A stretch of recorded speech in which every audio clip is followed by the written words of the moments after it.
दैनिक भास्कर, बिहार शरीफ भास्कर, 14 दिसंबर 2022। 9वीं international धम्म यात्रा नव नालंदा महाविहार की यात्रा जेठियन से शुरू होकर भगवान बुद्ध के प्रिय स्थल वेनुवन तक पहुंची। भगवान बुद्ध ज्ञान प्राप्ति के बाद जिस मार्ग से वेनुवन पहुंचे थे, वही बौद्ध धर्मावलंबी दे रहे शांति का संदेश। सिटी रिपोर्टर राजगीर, नव नालंदा महाविहार द्वारा मंगलवार को 9वां इंटरनेशनल धम्म यात्रा का आयोजन किया गया। यात्रा जेठियन से शुरू होकर भगवान बुद्ध के प्रिय स्थल वेनुवन आकर समाप्त हुआ। भगवान बुद्ध ज्ञान प्राप्ति के बाद 2600 वर्ष पूर्व जिस जेठियन मार्ग से वेनुवन पहुंचे थे, उसी मार्ग से भारत के कई राज्यों के बौद्ध भिक्षुओं के साथ America, Nepal, Tibet, Cambodia, Thailand, Myanmar, Bhutan, Malaysia, Singapore, Bangladesh, Sri Lanka, Brazil सहित 15 देशों के बौद्ध धर्मावलंबियों ने पैदल चलकर विश्व शांति का संदेश दिया। बौद्ध भिक्षुओं द्वारा मंत्रोच्चारण के साथ धम्म यात्रा की शुरुआत की गई। इस अवसर महाविहार के कुलपति प्रो वैद्यनाथ लाभ ने कहा कि भगवान बुद्ध ज्ञान की प्राप्ति करने के बाद इसी मार्ग से पैदल चलकर राजगीर आए थे। जंगलों और पहाड़ों के बीच भगवान बुद्ध ने इतनी लंबी दूरी तय की थी। राजा बिंबिसार ने भगवान बुद्ध का स्वागत किया था। राजा बिंबिसार ने अपना रॉयल गार्डन वेनुवन को भगवान बुद्ध को रहने के लिए दिया था। भगवान बुद्ध शांति के दूत थे। उन्होंने कहा कि भगवान बुद्ध ने अहिंसा के मार्ग पर चलकर पूरी दुनिया को शांति का संदेश दिया। उन्होंने कहा कि नालंदा में एक बड़े स्तर पर म्यूजियम का निर्माण हो, इसके लिए महाविहार द्वारा पहल की जा रही है। उन्होंने कहा कि जेठियन गांव के लोगों ने 100 ऐसे भगवान बुद्ध की प्रतिमाओं को खोज निकाला है जो पूर्व के वर्षों में चोरी हो गई थी। सभी प्रतिमाओं को इकट्ठा ग्रामीण संरक्षण कर रहे हैं। 15 देशों से आए हैं धर्मावलंबी। जेठियन से राजगीर तक मार्ग को वर्ल्ड हेरिटेज में शामिल करने की मांग। इंटरनेशनल धम्म यात्रा में शामिल लोग, इन लोगों ने जेठियन से वेनुवन तक की यात्रा की। भगवान बुद्ध के संदेशों को जीवन में उतारे। बोधगया महाबोधि मंदिर के सेक्रेटरी एन दोरजी ने कहा कि भगवान बुद्ध के संदेश को अपने जीवन में उतरना चाहिए। थाईलैंड के बौद्ध गुरु वांग एंग मिनी ने कहा कि यह मार्ग शांति, ज्ञान और निर्वाण देने वाला है। अमृत की ओर ले जाने वाले मार्गों में अष्टांगिक मार्ग परम मंगलमय मार्ग है। उन्होंने कहा कि भगवान बुद्ध स्वयं कहीं प्रतिबद्ध नहीं हुए और न ही अपने शिष्यों को उन्होंने कहीं बांधा। प्रोफेसर राणा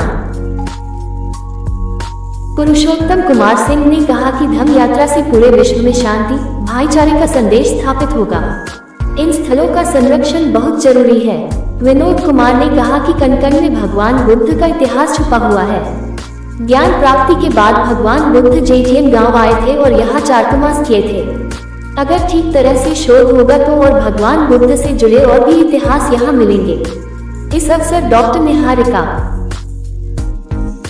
लाभ, doctor Kalyan Priya Bhante, doctor SP Sinha, doctor Dipankar Lama, doctor Vishwajeet Prasad, prof Sushil Dubey, professor Hare Krishna Tiwari, professor Vinod Kumar, professor Ruby Kumari, professor Parichay Das आदि उपस्थित थे। कार्यक्रम में लाइट ऑफ बुद्ध धर्म फाउंडेशन इंटरनेशनल अमेरिका, बोधगया मंदिर प्रबंध समिति, इंटरनेशनल बुद्धिस्ट कन्फेडरेशन नई दिल्ली की भी सहभागिता रही। धम्म यात्रा में शामिल होकर धन्य हो गया। थाईलैंड से आए बौद्ध धर्मावलंबी लामा केपलेन ने कहा कि आज का दिन बहुत महत्वपूर्ण है। धम्म यात्रा में शामिल होकर धन्य हो गया। भगवान बुद्ध को पूरा थाईलैंड नमन करता है।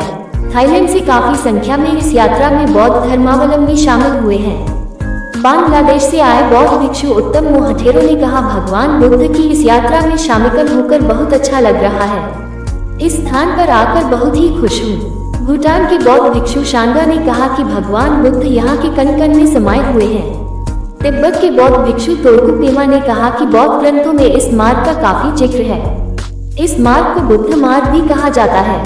यात्रा में शामिल होना सौभाग्य की बात। अमेरिका से आए प्रो रिचर्ड डिक्सी ने कहा कि इस यात्रा में शामिल होना बौद्ध धर्मावलंबियों के लिए सौभाग्य की बात है।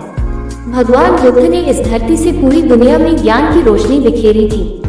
वियतनाम से आए बौद्ध भिक्षु थिएन मलिन ने कहा कि भगवान बुद्ध ने ज्ञान की प्राप्ति करने के बाद इसी मार्ग से पैदल राजगीर के लिए प्रस्थान किए थे।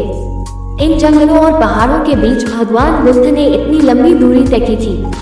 आज विश्व के 15 देशों के बौद्ध धर्मावलंबी ने धम्म यात्रा में शामिल होकर पूरे विश्व में शांति का संदेश दिया है। उन्होंने जेटीएम से लेकर राजगीर मार्ग को वर्ल्ड हेरिटेज में शामिल करने की मांग की। वेद में कि भगवान की पूजा अर्चना जेटीएम से राजगीर वेनुवन 14 किलोमीटर दूर है। सभी बौद्ध धर्मावलंबी पैदल चलकर भगवान बुद्ध के प्रिय स्थल वेनुवन पहुंचे, जहां भगवान बुद्ध की विशेष पूजा अर्चना कर यात्रा को समाप्त किया। भगवान बुद्ध ने ज्ञान की प्राप्ति के बाद काफी समय वेनुवन में बिताया था। धम्म न्यूज यूट्यूब चैनल को सब्सक्राइब, लाइक, कमेंट्स और शेयर करें। धन्यवाद।